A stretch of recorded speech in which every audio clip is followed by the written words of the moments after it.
The salvaged ship Copper Dream drifted through the graveyard of giants, its spotlights illuminating twisted metal and crystalline shards that had once been warships.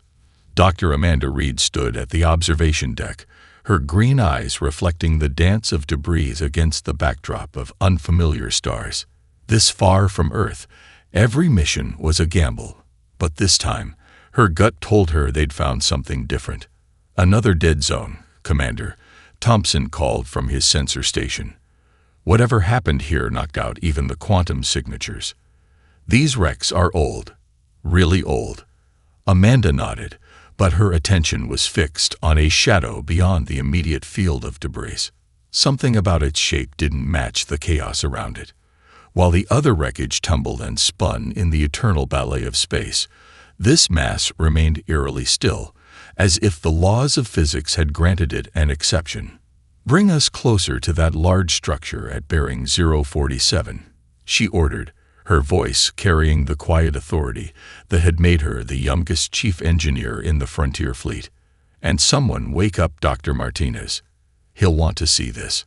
As the Copper Dream maneuvered through the debris field, the ship's AI calculated safe passages between the fragments of ancient battles.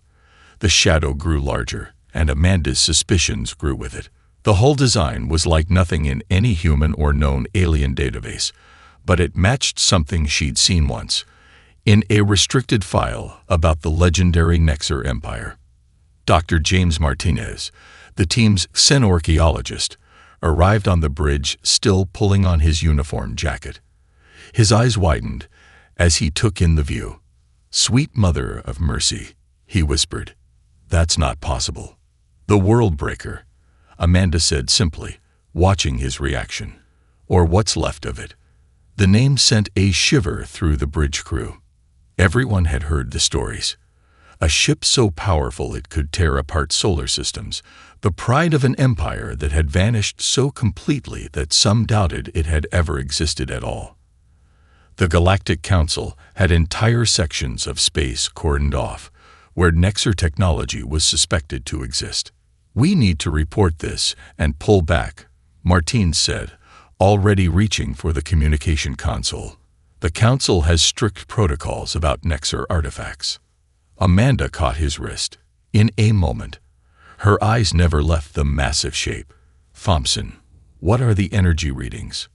"Dead as everything else out here, Doc. Not even background radiation." But Amanda Reed had built her career on seeing things others missed. She adjusted the sensor settings herself, recalibrating for quantum frequencies that most engineers didn't even know existed. The screen remained dark for a long moment. Then, blip. "There," she said, a smile playing at the corner of her mouth. "Did you see that? Blip, blip. It's not dead. It's sleeping." Martins leaned in, his professional curiosity overcoming his initial caution. "The pattern. It's almost like a heartbeat." "Exactly." Amanda was already running calculations. The quantum core is still intact. Not just intact, it's in some kind of hibernation mode. That's why nobody ever found it before. They were looking for power signatures, not life signs. "Amanda," Martine said carefully, "every species in the galaxy has tried to understand Nexer technology. Every single one has failed. Catastrophically." She finally turned to face him, and her eyes held that spark that had made her both famous and infamous in engineering circles. "They failed because they all tried the same approaches. But look at this design. The way the systems are integrated, the organic flow of the architecture. This isn't just a machine. It's something more. The Council will never approve the salvage operation. They will once they see my proposal." Amanda turned back to the window, where the massive shape of the World Breaker loomed like a sleeping giant. "Because I'm not going to salvage it. I'm going to wake it up." As if in response to her words, the quantum signal pulsed again, stronger this time. Blip, blip, blip.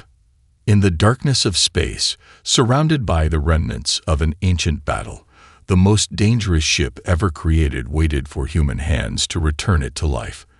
And Dr. Amanda Reed, standing at the edge of the greatest discovery in human history, smiled at the challenge ahead. The Galactic Council Chamber was a monument to alien architecture, its crystalline walls stretching up into a perpetual twilight. Dr. Amanda Reed stood at the center of the speaking circle, surrounded by representatives of 200 species. The holographic display behind her showed the dormant form of the Worldbreaker, and every time she glanced at the image, the chamber erupted in fearful murmurs. The human engineer speaks of resurrection. The Volteri ambassador's translucent tentacles rippled with agitation. But she does not understand what she proposes to awaken. I was there when the last attempt was made.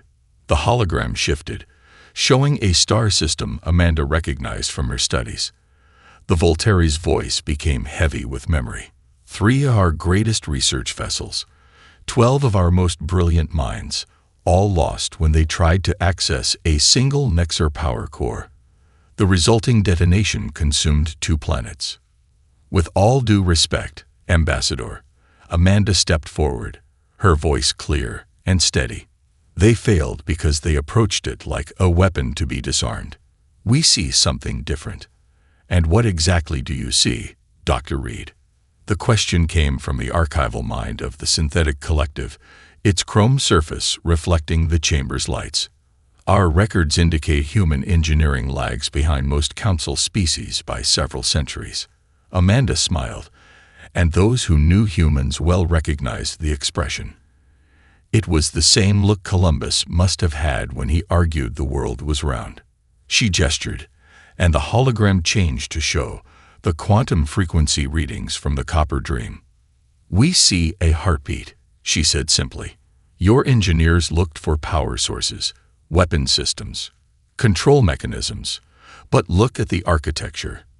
The way the systems flow into each other. This ship wasn't built. It was grown. A new wave of murmurs swept the chamber, but this time with an undercurrent of curiosity. The synthetic collective's surface rippled with processing patterns. The Nexar were masters of bioengineering.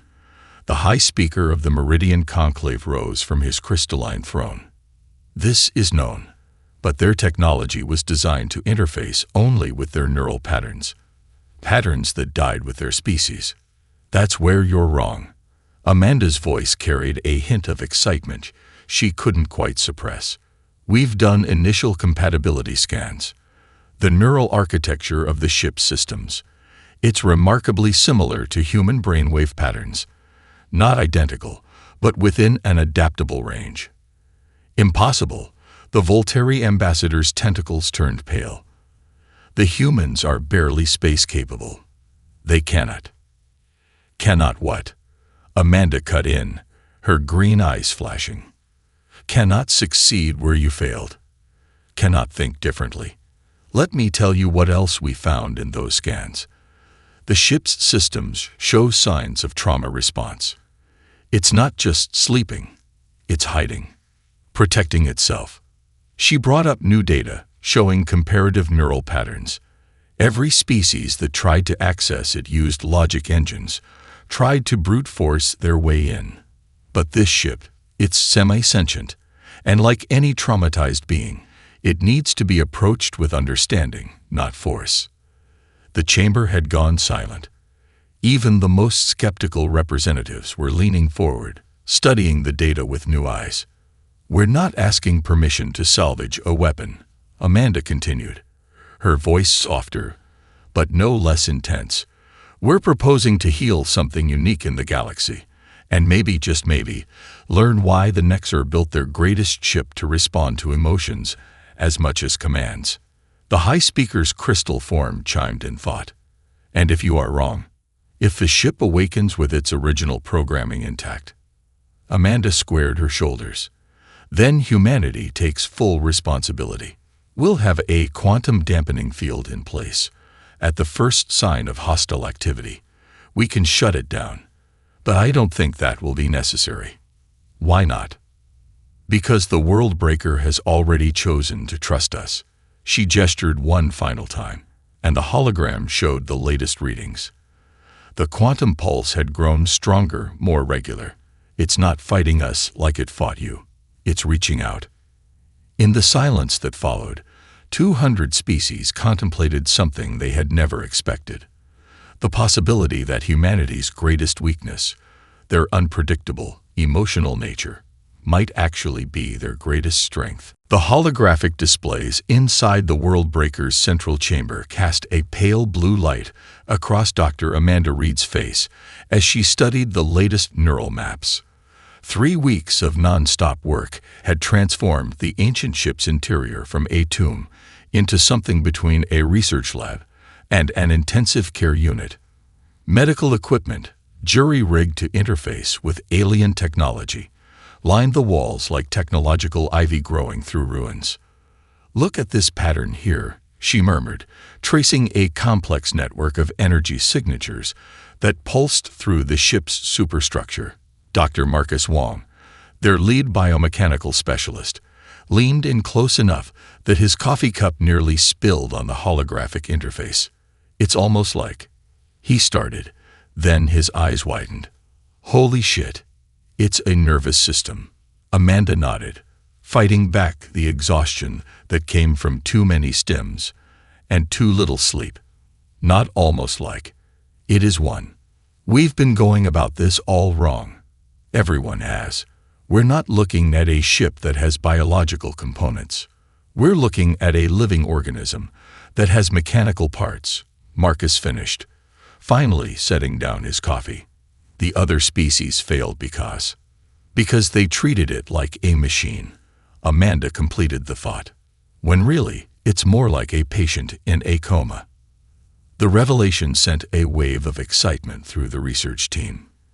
Years of human medical knowledge, previously considered irrelevant to the project, suddenly became their greatest asset. They began remapping the entire ship using modified MRI technology, treating each section like part of an enormous body. "These aren't power conduits," Dr. Sarah Martinez, their xenobiologist, pointed to a series of channels running through the ship's hull. "They're veins." The Nexar found a way to grow living metal, to create organic circuitry that could think and heal and evolve. Amanda watched as the full neural map took shape above them. The complexity was breathtaking.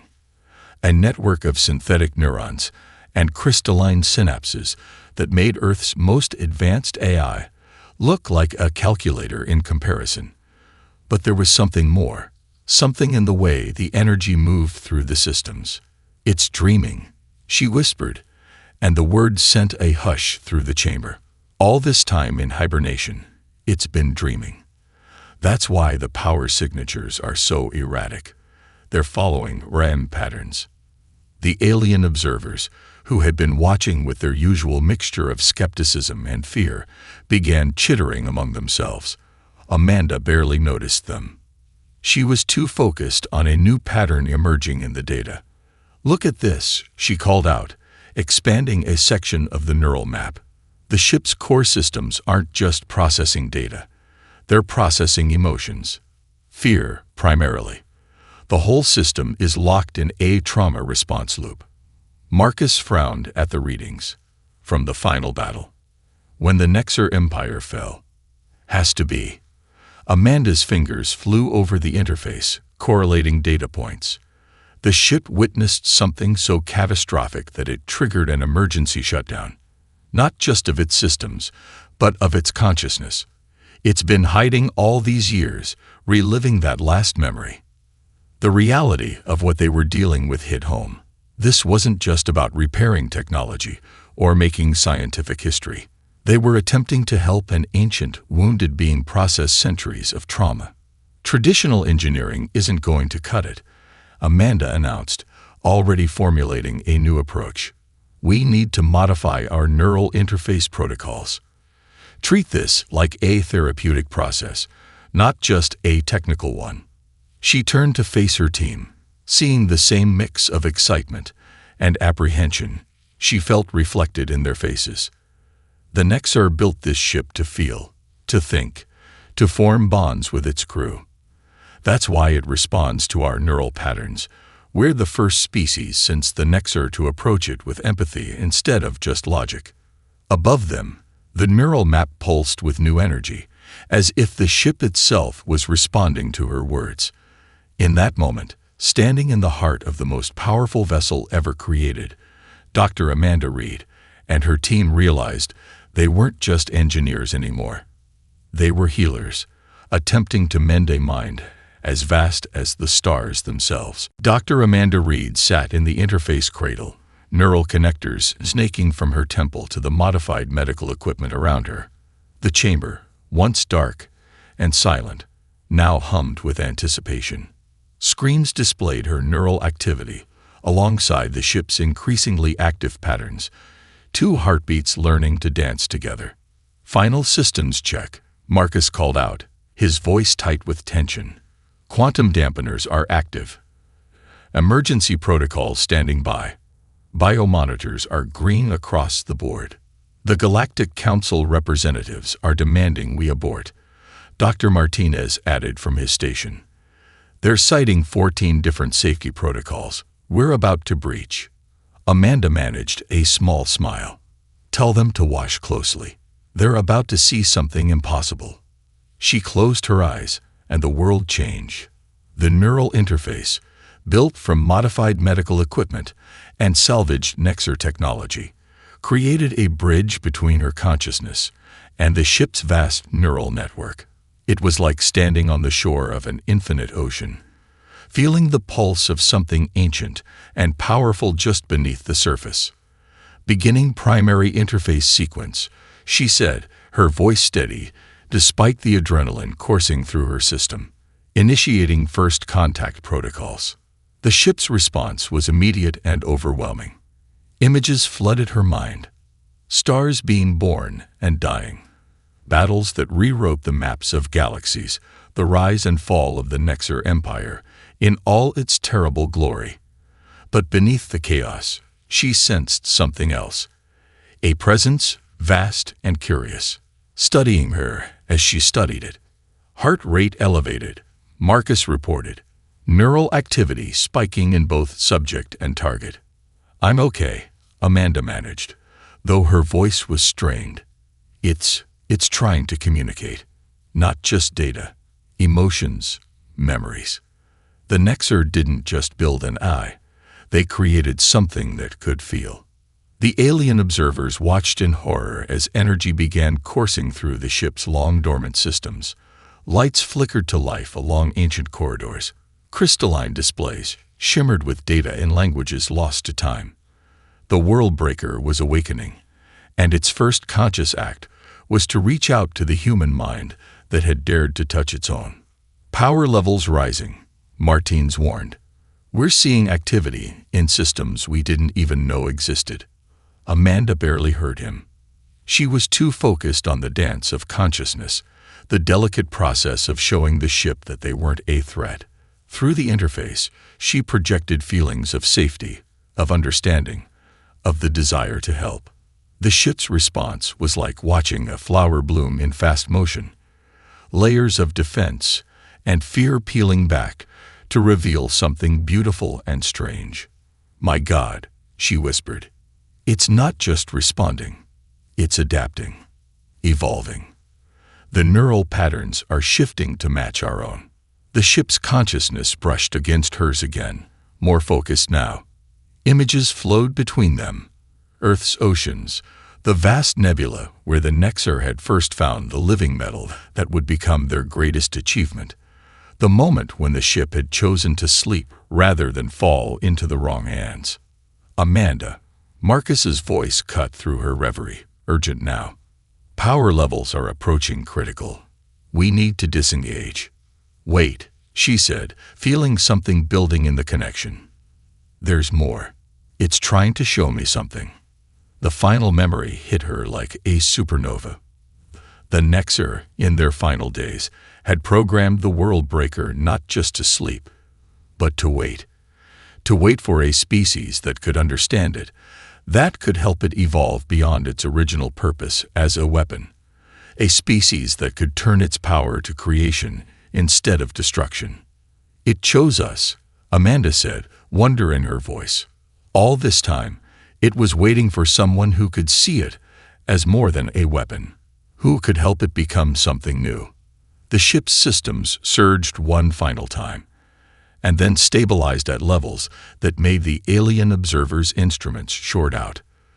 The World Breaker was awake, and through its bond with Amanda, it had found not just a crew, but partners in an evolution that would change the galaxy forever. The warning sirens echoed through the World Breaker's corridors as Amanda Reed raced toward the neural core, her team close behind. Emergency lights pulsed in a rhythm that matched the ship's increasingly erratic neural patterns. They had 20 minutes, maybe less, before the chain reaction became irreversible. "Talk to me, Marcus," she called over the comm link, her breath forming clouds in the suddenly frigid air. "What triggered this?" The deep scan hit something. His voice crackled through static. "Some kind of buried memory core. The ship's consciousness is treating it like post-traumatic stress, but on a scale we've never seen before." The alien observation posts were already evacuating, their vessels breaking formation around the Worldbreaker like startled fish. Only the human team remained, racing against time to prevent what the Galactic Council had always feared, a catastrophic meltdown of the most powerful weapon ever created. Amanda reached the core chamber just as another wave of energy surged through the ship's systems.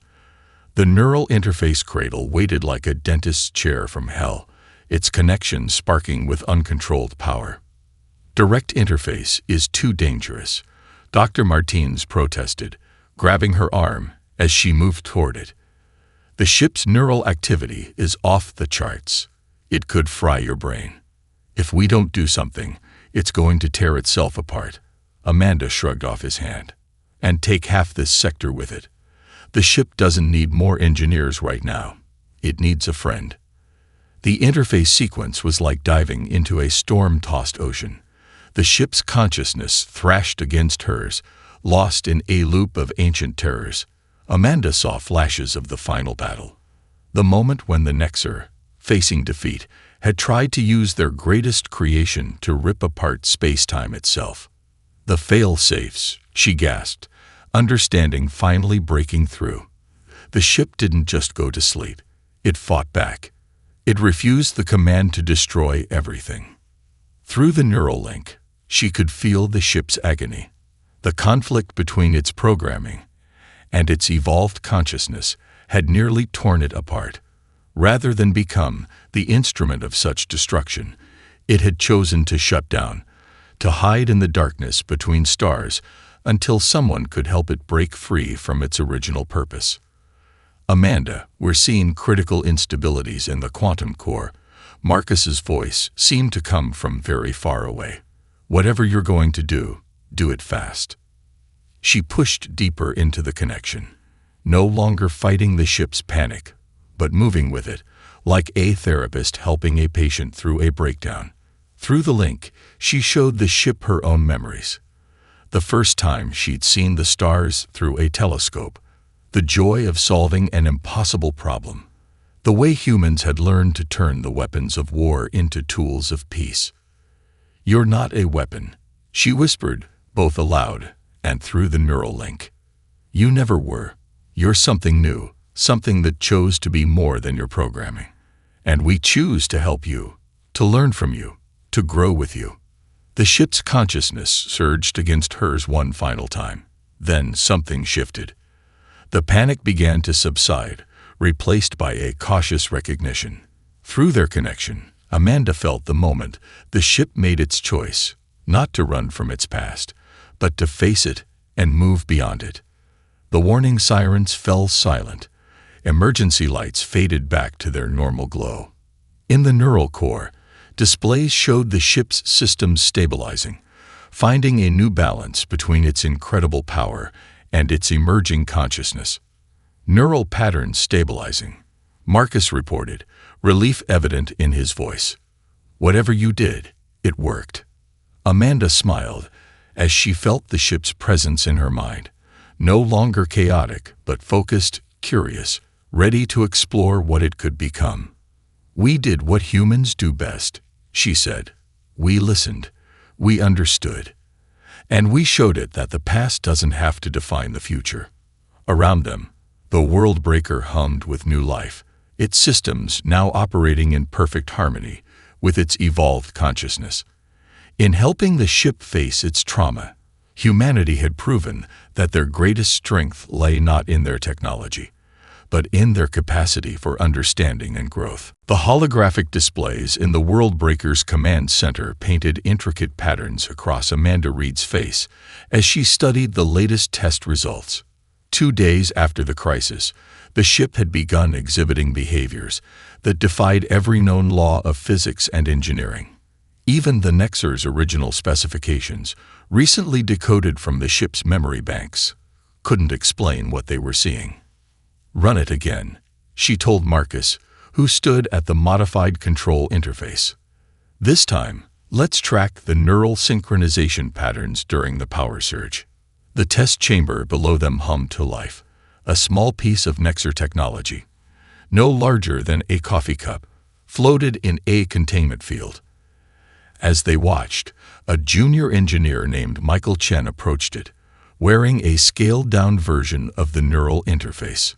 "Beginning test sequence Delta 7, Michael announced, his voice steady despite the pressure. "Initiating contact in 3, 2, 1. The moment his neural patterns connected with the device, the readings went wild. The small piece of technology didn't just activate. It evolved, its structure morphing and growing in ways that should have been impossible. There, Amanda leaned forward, her eyes bright with discovery. "Look at the resonance patterns. The human neural input isn't just controlling the technology, it's enhancing it, teaching it new ways to grow." Dr. Martinez frowned at the data streams. "But that violates every principle of Nexer engineering we've discovered. Their technology was designed to respond to very specific neural patterns, their own." "No," Amanda said, a smile playing at her lips. "We've been looking at it backwards. The Nexer didn't design their technology to respond to their neural patterns. They designed it to learn, to evolve through neural connection. We're not just compatible by chance. We're the next step in its evolution." She brought up the ship's original specifications, overlaying them with current readings. "Look here, every time we interface with the systems, they don't just activate. They adapt, grow." The Nexer built their technology to form true symbiotic relationships with their crews, but they never imagined what would happen when it connected with a species that could dream beyond their original parameters. As if to prove her point, the test chamber lit up with new energy as Michael's neural connection deepened. The small piece of technology had transformed into something beautiful and strange, a living crystal that pulsed with possibilities. "The ship isn't just letting us control it," Amanda continued, her voice filled with wonder. "It's learning from us, our creativity, our ability to think in ways that defy logic. It's incorporating these traits into its own evolution." She called up the ship's main neural interface, and the presence of the World Breaker's consciousness touched her mind. But it was different now, richer, more complex. Through their connection, she could feel how the ship had changed, growing beyond its original purpose through its integration with human thought patterns. "That's why the Nexer built it this way," she whispered, understanding finally breaking through. They knew their empire was failing. They created their greatest ship not just as a weapon, but as a seed, something that could find a new species worthy of taking their technology in directions they never imagined. Marcus studied the readings with growing excitement. The power levels, they're higher than anything in the original specs, but they're stable, controlled. The human neural input is actually improving the efficiency of the entire system. In the test chamber below, Michael had begun to shape the crystal with nothing but thought and emotion, creating forms that defied the very laws of matter. Through her connection to the ship, Amanda could feel its joy at finally finding partners who could help it reach its full potential. "Send word to the council," she said, her eyes fixed on the miracle unfolding below. "Tell them we haven't just resurrected the Worldbreaker. We've helped it transcend its own design. And this is just the beginning." The assembled representatives of the Galactic Council watched from their ships as the Worldbreaker moved through space with impossible grace. It tall, once dark and lifeless, now shimmered with patterns of living energy that rippled like aurora borealis across its surface. In the command center, Dr. Amanda Reeves stood at the neural interface, her mind joined with the ship's consciousness, in a dance that had become as natural as breathing.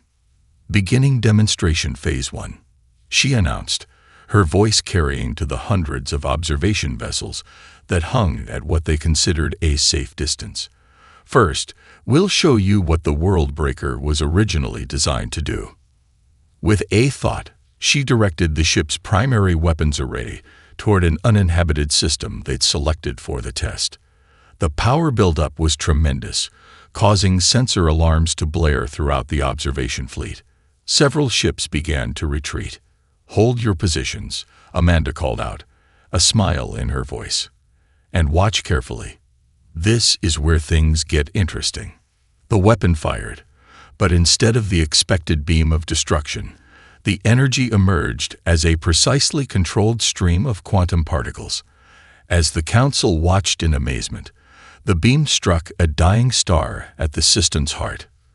For a moment, nothing seemed to happen. Then the star began to change. The original weapons were designed to tear apart matter at the quantum level, Amanda explained, as the star's color shifted from red to bright, healthy yellow. "But through our neural interface, we've taught the ship to do the opposite. To rebuild, to heal, to create." The star stabilized, its deadly red giant phase reversed. Calculations showed it would now burn steadily for another billion years. "Phase 2, Amanda announced, already moving the ship into position for the next demonstration. A massive asteroid field lay before them, the remnants of a shattered planet. The Worldbreaker's original purpose was to destroy worlds. Now watch as it creates one. The ship's consciousness merged more deeply with hers, and Amanda felt the pure joy it experienced in using its power for creation rather than destruction. The living metal of its hull began to pulse with new patterns as previously unknown systems activated. Streams of energy reached out into the asteroid field like glowing tentacles. Rocks began to move, not through crude tractor beams, but through precise manipulation of gravitational fields. The council representatives watched in stunned silence as the debris began to coalesce, following natural laws of planetary formation, but accelerated a millionfold. "The ship isn't just following commands," Amanda explained, as a new world took shape before them. "It's learning, growing, discovering new applications for its power that even the Nexer never imagined. And it's doing it because we approached it not as a weapon to be controlled, but as a partner to be understood." In the space of an hour, they watched a planet form from scattered debris. Atmosphere generated, oceans seeded, even the first simple bacterial life introduced through techniques that made the most advanced council scientists' heads spin. "Final phase," Amanda said softly, and now, the ship's presence in her mind was like a symphony reaching its crescendo. Space itself began to ripple around them as the Worldbreaker accessed its most profound capabilities. A wormhole opened, stable and controlled in a way that previous attempts at such technology had never achieved. But this was no simple portal. Through their combined consciousness, Amanda and the ship were actually reshaping space-time like clay in an artist's hands. "The Nexer built this ship to break worlds," Amanda said into the awed silence that followed. "But they also built it to evolve, to find new purpose through connection with minds that could dream beyond destruction. We haven't just resurrected their technology. We've helped it transcend its original purpose, and we're inviting the galaxy to join us in exploring what it can become." The demonstration complete, The world breaker hung in space, like a testament to what was possible when technology and consciousness evolved together. Through their neural link, Amanda felt the ship's satisfaction and its eagerness to discover what other wonders they might create together. 6 months after the historic demonstration, the observation deck of the world breaker offered a view that would have been impossible in the old galaxy. Dr. Amanda Reed stood at the viewport, watching as a fleet of human-crewed ships, each incorporating adapted Nexar technology, worked in concert to heal a torn region of space-time. The Resurrect just submitted another request for human engineering consultants, Marcus said, joining her at the window. That makes 17 species this week alone. Amanda smiled, feeling the world breaker's consciousness brush against her mind with shared amusement. The ship had become as much a part of her as her own thoughts, their partnership a template for what was possible when technology and humanity grew together. "How's the first class of alien students doing with the neural interface training?" she asked, though she already knew the answer through the ship's monitoring systems. "Better than expected. Turns out, once we taught them to stop trying to force pure logic and embrace a more human approach, they started making real progress." The Volteri representative actually cried yesterday when she successfully linked with a Nexar medical unit, said she finally understood what we meant about technology having a soul. The medical applications had been among the first breakthroughs after the demonstration. The same principles that let the world breaker manipulate matter at the quantum level were being adapted to heal injuries and cure diseases that had once been considered fatal. Hospitals throughout the galaxy were now staffed with human doctors, working alongside adapted Nexar tech, their emotional intelligence as crucial to the healing process as their medical knowledge. Director Chen's team just reported in from the Galactic core. Marcus continued, bringing up a holographic display. The Stellar Rehabilitation Project is ahead of schedule. 3 more dying stars stabilized this week alone. Through the neural link, Amanda felt the world breaker's pride in its role as both teacher and template. The ship had grown far beyond its original design, but more importantly, it had helped humanity grow too. Every new application of the technology, every breakthrough in understanding, came from that essential human quality the Nexar had somehow foreseen: the ability to see technology not as a tool to be used, but as a partner to be understood. The council's holding an emergency session. A voice called from the communication station. They're voting on the proposal to make human engineering certification a standard requirement for all advanced technology projects. Amanda exchanged a knowing look with Marcus. The same council that had once feared human primitive emotions was now actively seeking to integrate human perspectives into every level of galactic development. The irony wasn't lost on anyone. "Got the latest numbers from the Nexar Recovery Initiative," Marcus added, scrolling through his display. 37 new artifacts retrieved this month, all responding to human neural patterns, just like the world breaker did. Each one teaching us something new about what's possible when we stop trying to control technology and start trying to understand it. Amanda reached out and touched the living metal of the ship's hull, feeling it warm and pulse under her hand. Through their connection, she sensed not just the world breaker's systems, but its dreams for the future, dreams that had grown to include all the species of the galaxy. "The Nexar didn't just build ships," she said softly. "They built bridges to the future. They just needed someone who could see them for what they were." As if in response, the ship's neural network pulsed with new energy, sharing a vision of possibilities that still lay ahead. Humanity had proven that technology didn't have to be cold and logical to be advanced.